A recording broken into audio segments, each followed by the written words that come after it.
Hi, my name is Karen Watson. I have been here for almost 20 years. I started as what is now known as a CCT, and was invited into the training program about 18 years ago.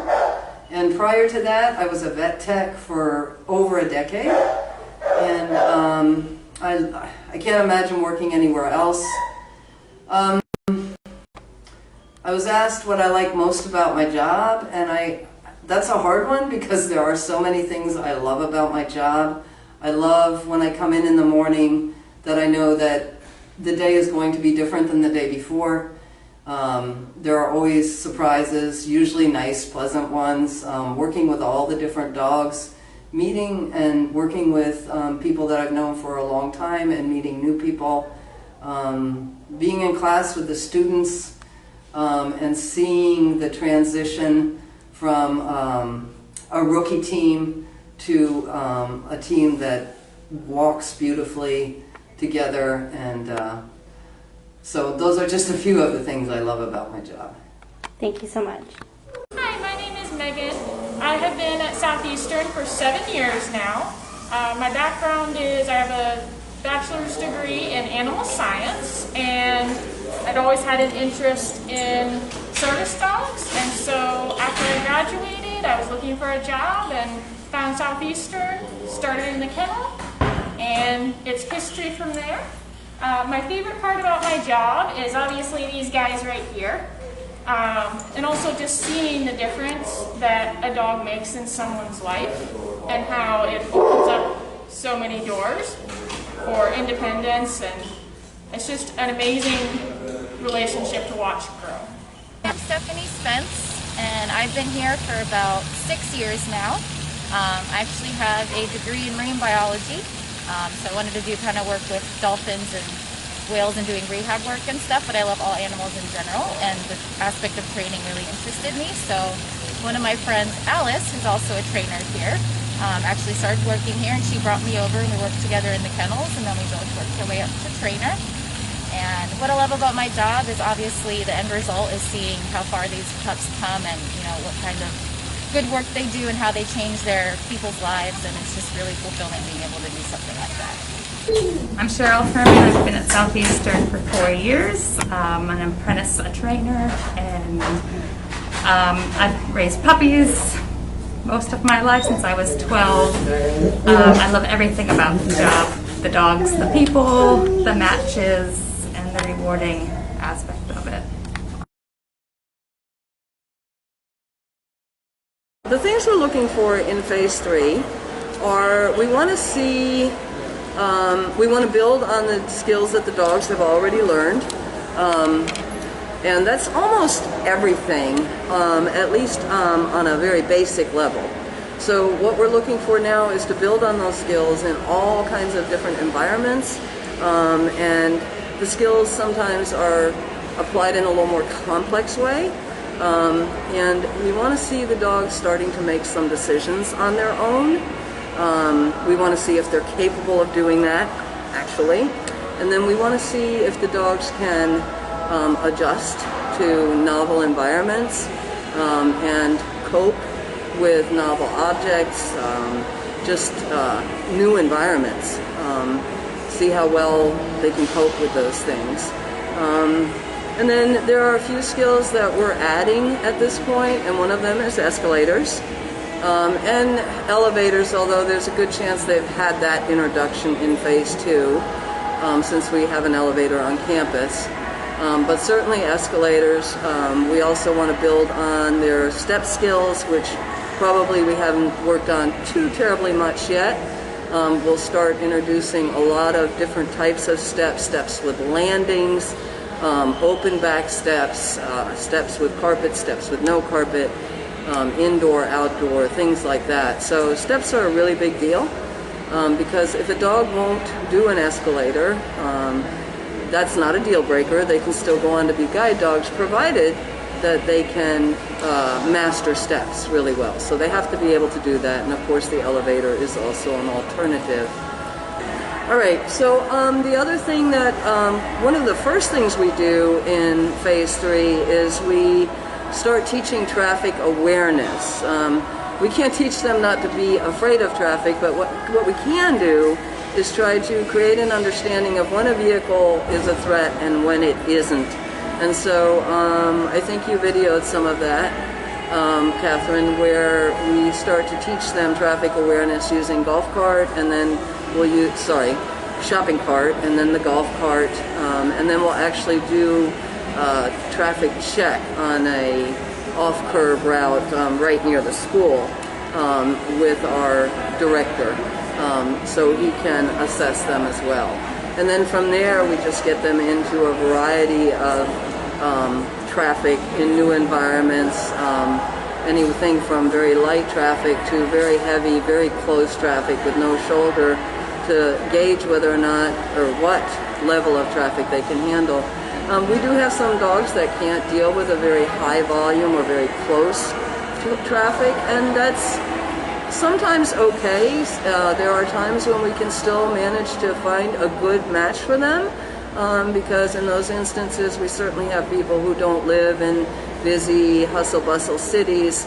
They live very rural, have sidewalks in the neighborhood, and they don't really travel in high volume traffic. So there are certainly oftentimes that we can still find a really good match for some of the dogs that are a little more sensitive.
Wow, that's pretty cool.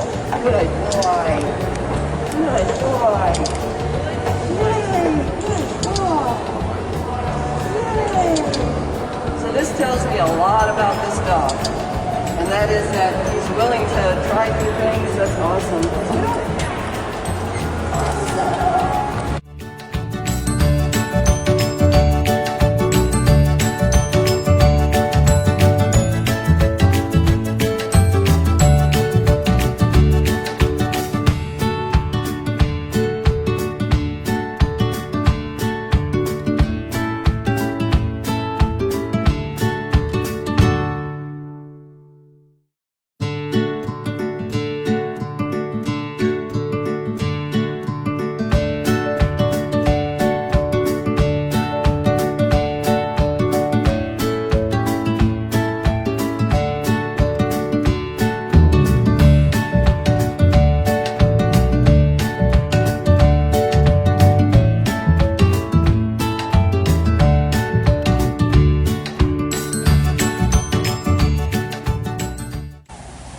So now we have Karin, team manager. Can you tell us a little bit about what we're about to see with Megan? Sure. So Megan has Judy, and we are in phase 3, just beginning. And one of the first things we do in phase 3 is teach traffic awareness. That's not to say we haven't had them in traffic, we have, but it's been light and minimal. And what we want to do now is instill respect for vehicles that may become a threat. We don't want the dogs afraid of cars, obviously. So what we do, one of the first traffic checks we do is on an off-curb route, where we want the dogs, if the car becomes a threat and starts veering towards them, we want the dog to understand that it is okay to leave the shoreline and step off into the grass to move out of the way. So we use the platform for this because it's a familiar piece of equipment for them. They're very geared towards stepping onto it, and so it just sort of it resonates with them that in this particular instance it's okay to step off. So we start with the platform just to let them know it's okay, and then eventually we'll remove the platform and we'll start working on having them veer away when the vehicle, in this case called a cart, a shopping cart, becomes a threat. We don't want them to perceive it as a threat if it's just driving by at a decent distance. It's not a threat until it starts veering towards the team. Awesome. So who do we have over here that's about to practice their traffic or their So we start, this is Judy, and we start without anything other than, we just start with the piece of equipment, the platform. It's a familiar piece of equipment.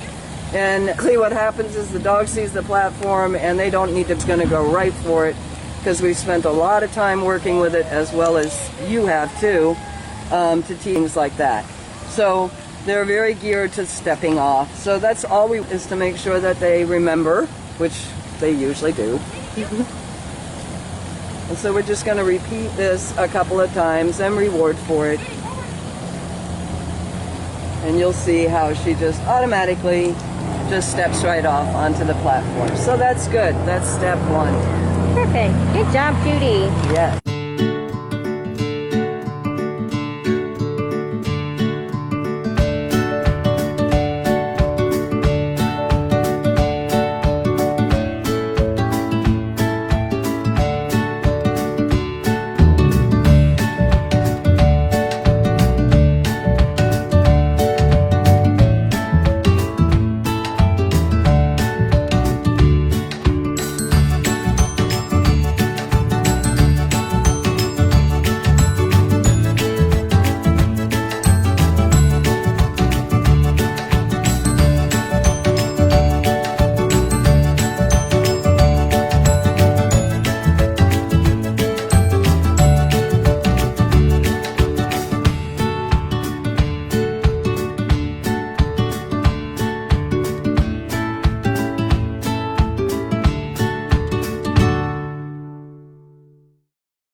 Hi, I'm Alice Rice-Camp. I'm the training team manager for Team 3.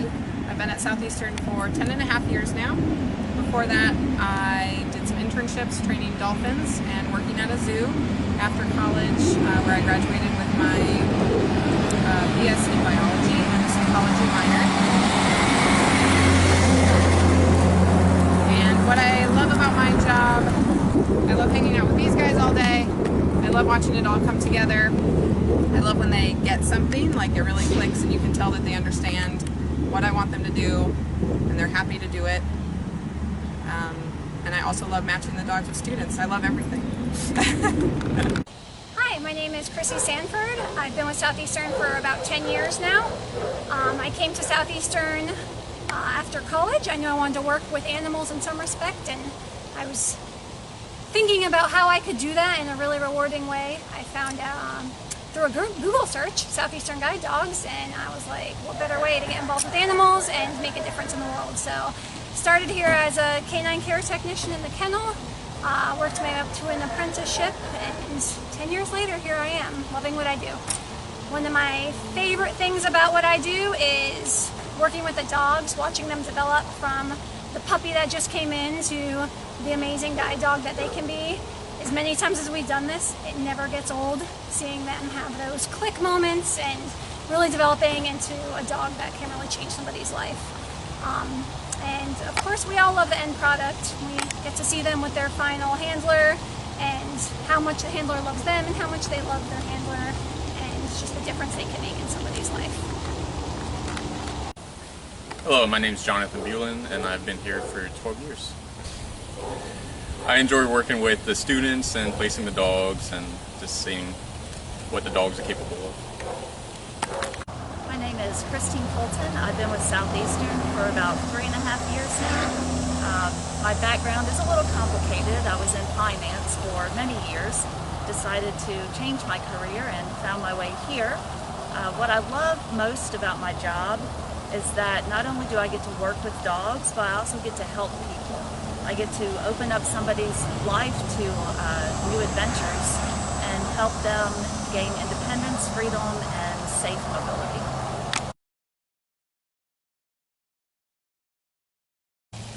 During Phase 4 training, we're basically looking at adding client timing to all the behaviors. So we're thinking of the clients, our end goal, and doing everything we can think of to get the dogs ready for that. So that might mean slowing down our treat delivery, really searching until we find something with our hands or feet, and exposing the dogs to anything that they may have struggled through to make sure it goes well. And we're doing anything and everything we can think of, just getting these dogs ready for class. So they're they've learned everything they need to. We're proofing it with different situations, different trainers if we can, practicing blindfolds, and getting them out and about as much as we can. Yay!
I've been with Southeastern Guide Dogs for a little over a year now. I was a zookeeper before I came here for about 9 years. I've been training dogs since I was about 14 years old, so at least 15 years.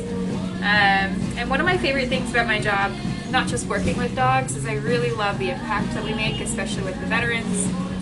Once we get them placed with their perfect veteran, and then to watch them go and fly away and bloom, it's one of my favorite things to watch them become comfortable again in public.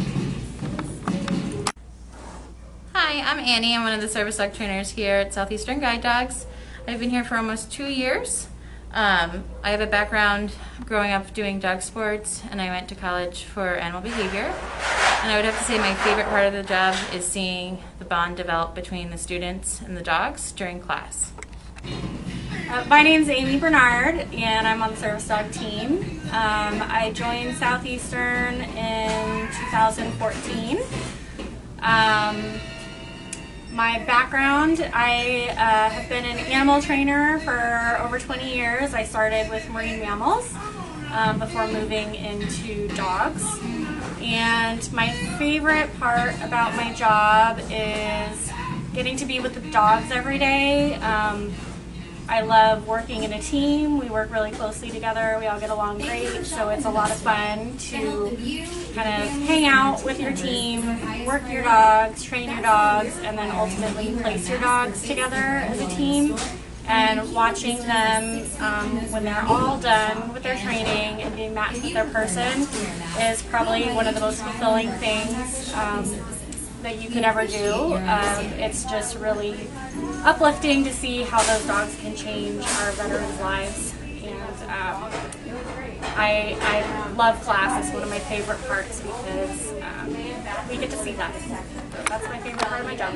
Hi, my name's Amanda. I am a member of the service dog team here at Southeastern Guide Dogs. I've been here for about 3 years now. My background is I actually came from being in the Army myself. So it really touches home the most to me, and my favorite part of the job is really seeing the dogs and their new handlers come full circle. So seeing the dogs in the beginning of their training and seeing them finally matched with their person for their forever home, that I would say has to be my favorite part of the job.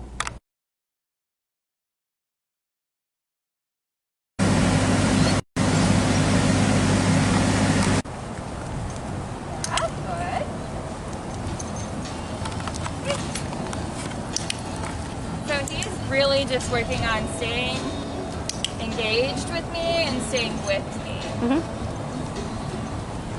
So we do a lot of like name game, which means I say your name, you look at me, and he's supposed to look at my eyes, not at my hand or my treat pouch. And then we'll do some circles, you making extra treats,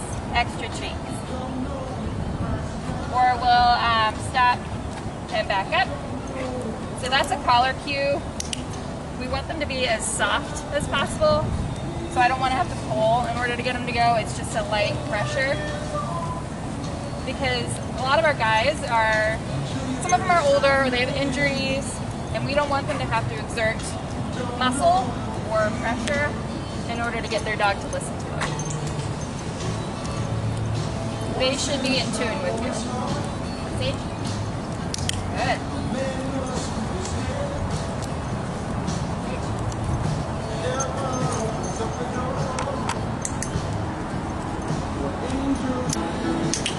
So sometimes what we'll do as well, if we're in a new place where they're feeling very distracted, we'll just stop and let them check it out. And right now I'm just rewarding him for looking and then checking with me. That's good. Good boy.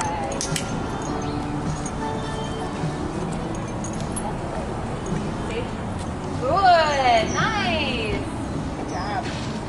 I'm going to walk in. Oh, the air conditioning. That feels so good. See? Good. So they got to walk in politely. You can't rush through doors. I know you're excited. And eventually, this will be part of their ADI public access test, is they have to show that they're in control when going into a clinic. So we practice right away. Good.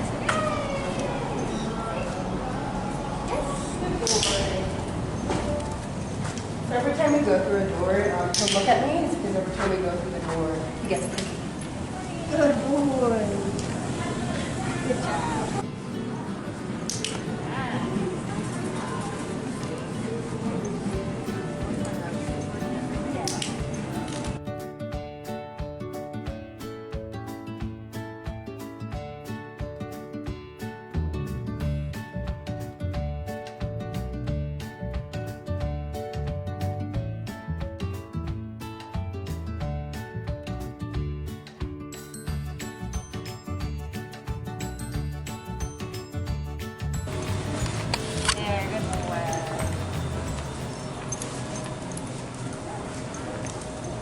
So our treating is a little bit different too compared to guide.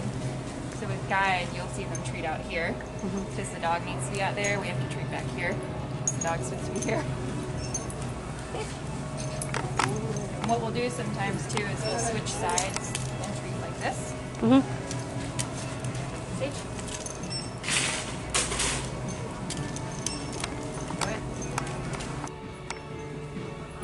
Good boy. Stay. So when I first start his skills, because he's a freshman, I started a down stay because it's the easiest one for him to do. And I will try to circle him. He's gotten to the point where I can fully circle him without him popping up. Good boy.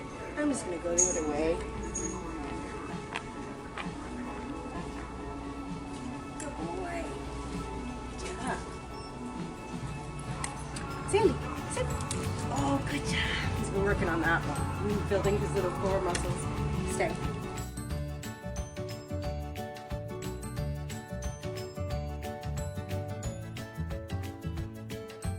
That's okay, hug him. So he wasn't able to do it, so he doesn't get any cookies for that. We're just going to try again. Sit. Sit. Good boy. Sit. Yes, good boy.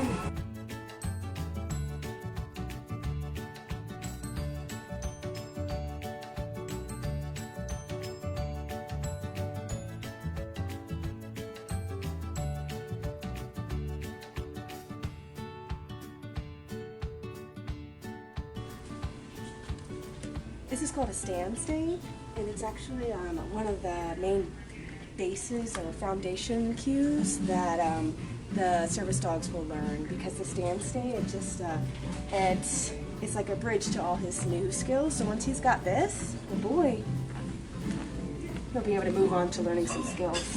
Sandy's done a lot of work on his eye contact, so what we've been doing recently is working on turns.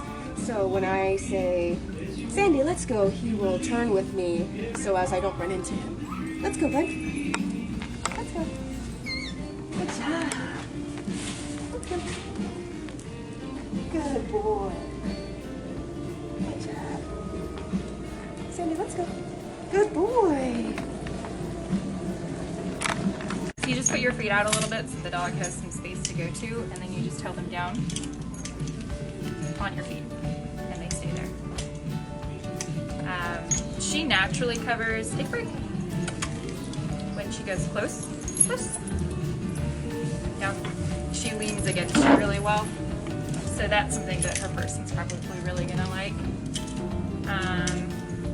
What else do you do? Break.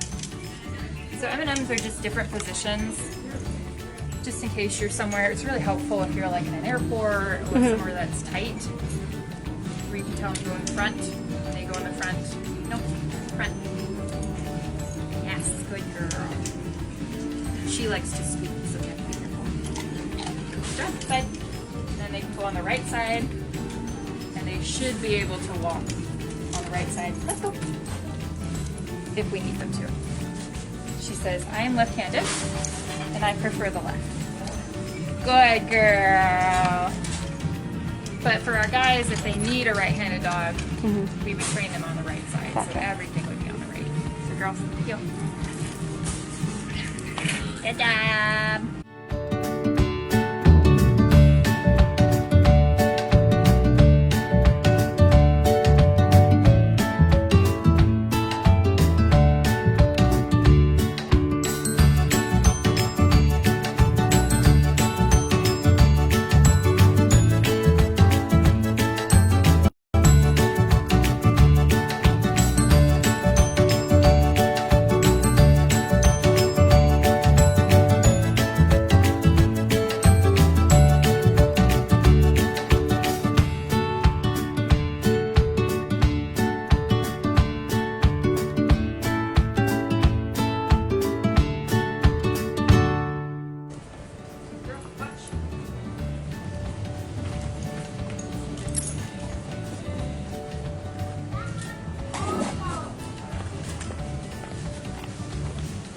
Good girl. What do it feel like? A person's coming. At her. Stay. Hi.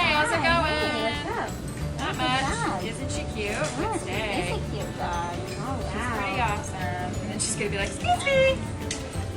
Stay. Good, stay.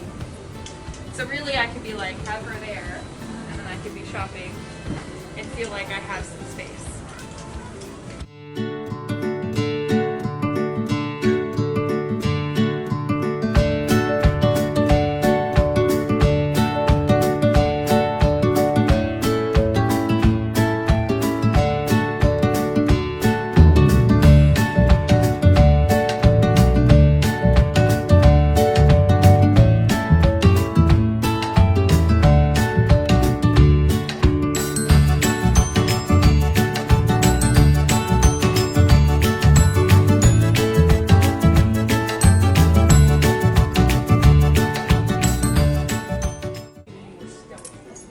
Oh, thank you. I didn't even ask. Here. Sit. Yeah! One try again. Yay! Good girl. So I'm okay that I didn't really ask because we're trying to make it more of an automatic thing, especially for our people that disassociate and they just like drop whatever they're having. She also knows how to get towels. Sit. My nice and sticky towel. Keep it. Girl, get it. Hold on, try again. Yes, good girl. And happy bunny. So their requirements are their leash. If they have a retriever, we're trying to get every dog to at least pick up their leash.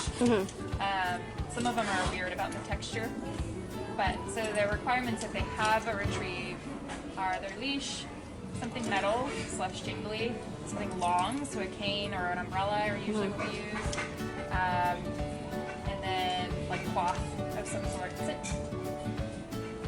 Wait. Get it. Yay, good girl. Good girl. So she's just supposed to hang out here, and they have to put all of their pressure, like their whole chest.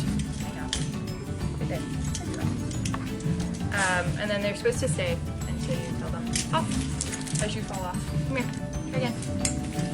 Good job. You think you could reach my treat pouch, you naughty girl. Off. Yes, good job. You can do it from the front. Good. Off.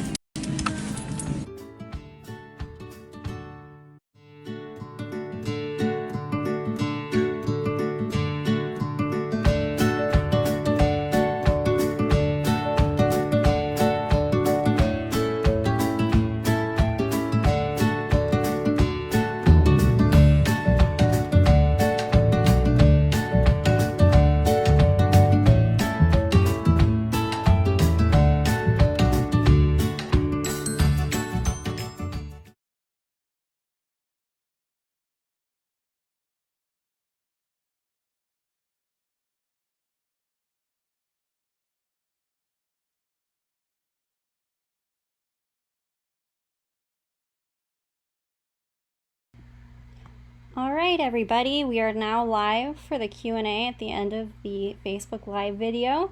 I have the other regional managers and Leslie helping me out with getting your questions, and I appreciate you holding off on some of your comments during the live video so that we could hopefully avoid any further technical difficulties. I'm glad everything got up and running again and the audio went much smoother that time. So please, if you have any questions right now, submit those and we can get those answered before we log off for the night.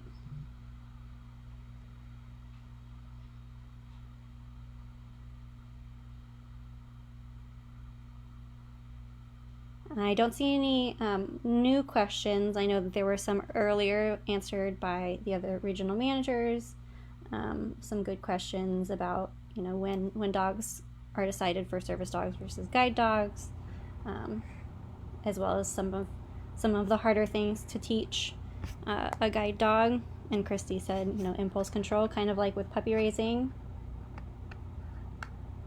So we have a question from Kathy about what the cue approach is for. So The cue approach is the one that you saw earlier where the dog kind of stands perpendicular to the handler, and the dog is supposed to have a stand stay essentially once they get into that position, and they stay and maintain that until the handler tells them otherwise.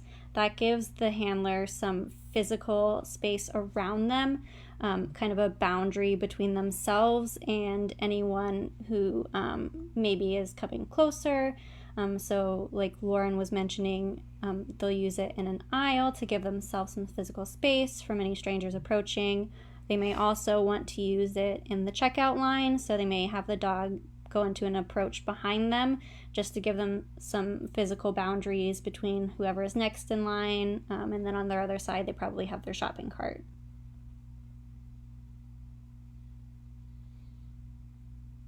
Is there any check-in with the dogs after they get matched? So for all of our dogs, there is a 90-day no contact. And then after that 90 days, if the handler and the puppy raiser both wish to have contact, then based on the individual responses, then contact will be shared so that you can see how the puppy is doing. And because of how things have kind of evolved in the time of coronavirus, puppies who are finished with their guide or service dog curriculum and have all of that knowledge base that they need to be a working dog, we have puppy raiser reunions on campus where the raiser gets to come and spend some time with their puppy and reunite with them before they potentially get matched with their forever person.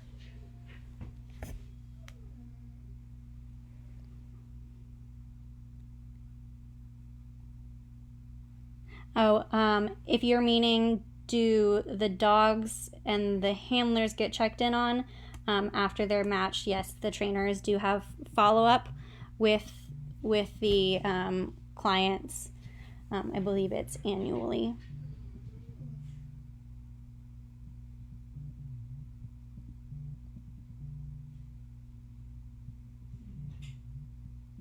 All right, well, that looks like it wraps up all of the questions. So if you think of a question later, we'll be checking the comments of the live video, and the video will be going up onto the Puppy Raiser Facebook, YouTube channel in the next day or so. All right, everybody, have a great day.